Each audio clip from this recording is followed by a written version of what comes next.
at the forecast and what's been going on the last month, it's been severely cold down in Florida, and there hasn't been that big push. And what I think is going to happen at this event, because it's been so cold and kept a lot of fish back, we're coming up on the full moon, so I think we're going to see a huge wave of fish at this tournament moving up.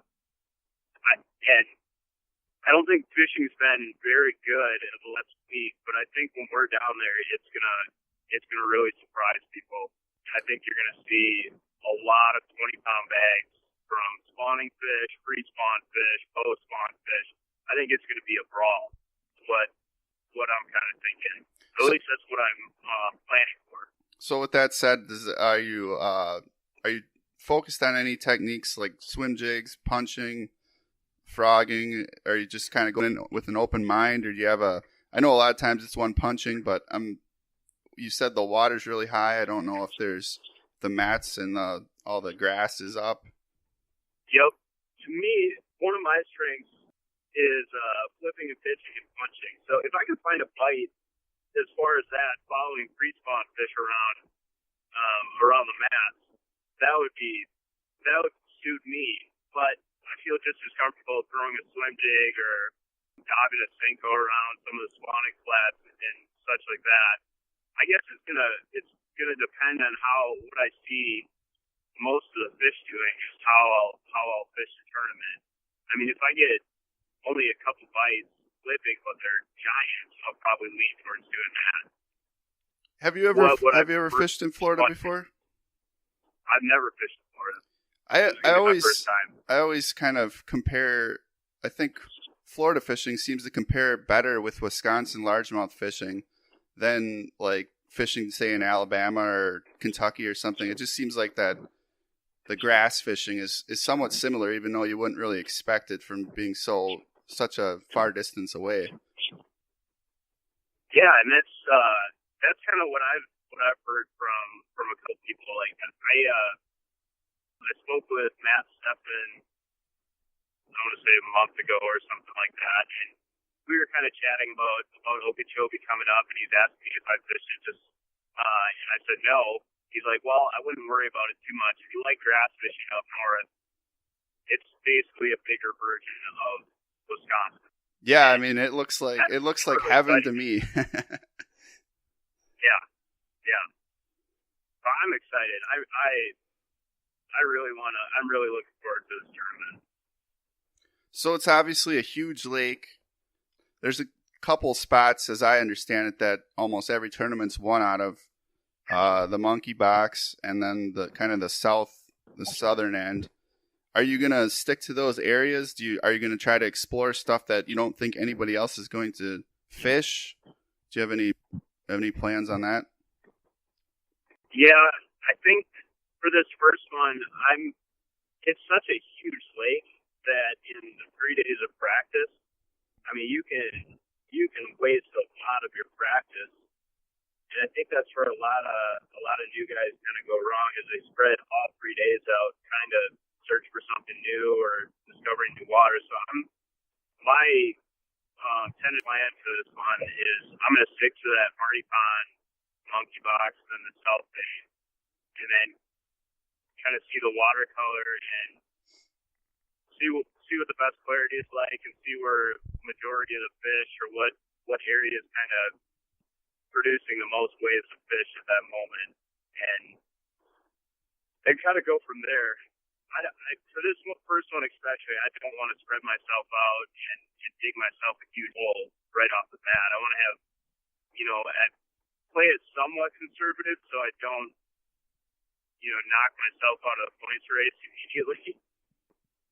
So I'll probably stick to those two areas for this first one. Yeah, it sounds like you're kind of planning on doing what's gotten you here. You're pitching, right. You're flipping, you're punching, and just kind of hunkering down and making it through this first one, huh?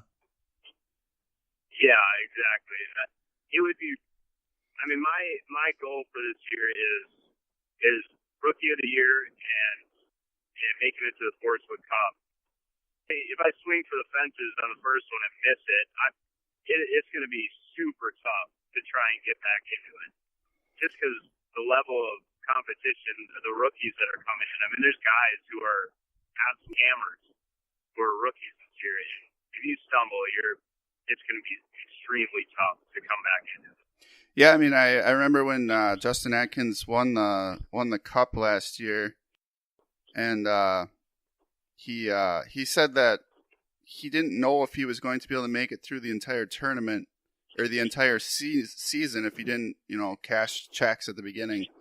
Is that kind of how you feel? I mean, is money that tight, where, obviously it's extremely expensive, where you are looking to just cash checks to survive to the next tournament, or you obviously said you are going for the points race, not necessarily shooting for the win every tournament, but how important is cashing a check in the first few tournaments just to kind of get confidence and obviously the money?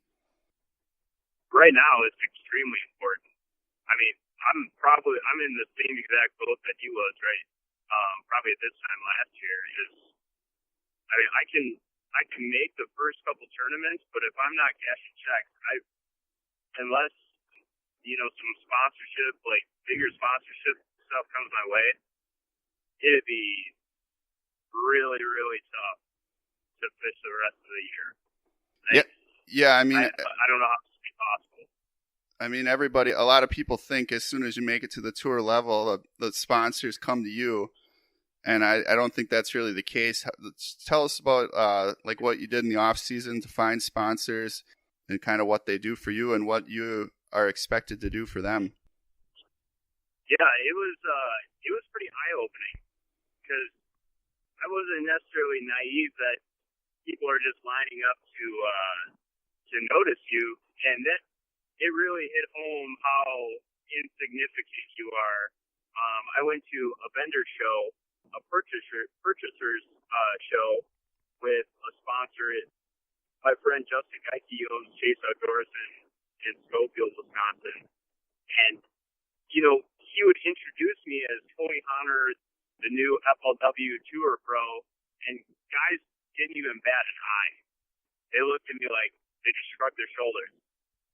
And that was pretty eye-opening because I thought, to me, it's like a huge event in my life, but to them, like, well, who gives a crap? You're not making us money, so what's the difference?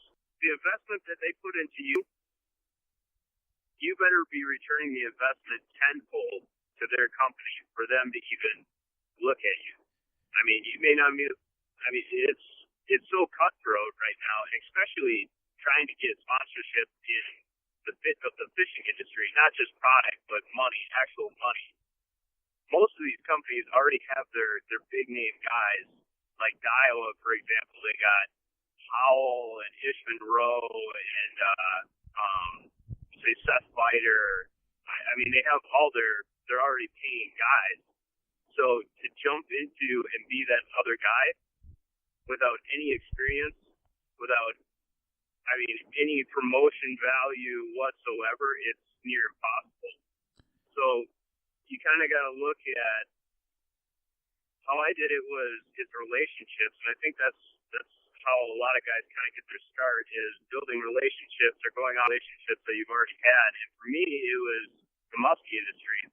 One of my sponsors this year is a muskie company called Lake Ox Lures, and basically the only reason I got a sponsorship through him is because I fished tournaments against him when I was 17 and 18 years old, and I've known him forever.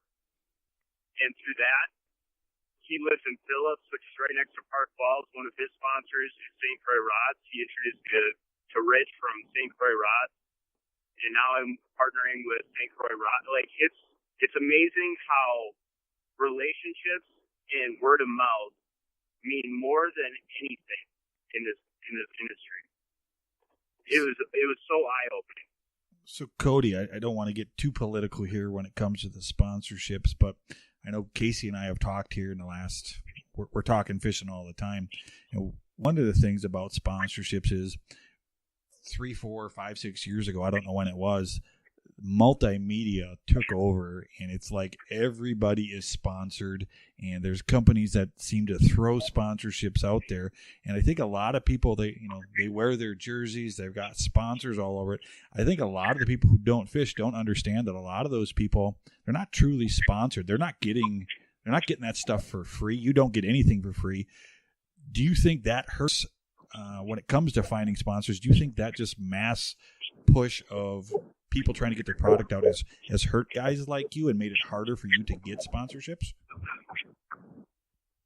I mean that is that's quite the question, but I want to say yes in ways. It definitely does, because now you can give a guy, say, a hat, and every picture that he takes is with your hat. Right. So it doesn't matter where he goes; he's always wearing that hat. Like, it's such cheap marketing. So you want a hat? So you want a hat or no? Yeah. And that's the truth. Like, I mean, I've talked to guys who are like, well, let me show you something. Like, here's a hat. I mean, literally, here's a hat that I gave him. I gave him like $5 off a hat. Now he comes and buys from me every week. He comes and purchases something, and then you look at his Facebook, and he's wearing that hat or the shirt he gave him every single post. Right, yeah. That's been a very hot topic with our group of anglers. Is just that type of mentality where it almost like it's too easy for people to get sponsorships, but they're sponsorships that are insignificant when it comes to the cost of what you're having to pay to go fish these tournaments. So that's got to be hard.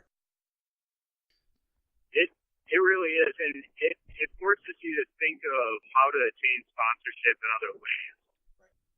Like, maybe you're not so much going for the promotion side. Like, promotion is extremely important, but maybe that's not the first thing that you can offer a company, say like a non-endemic sponsor.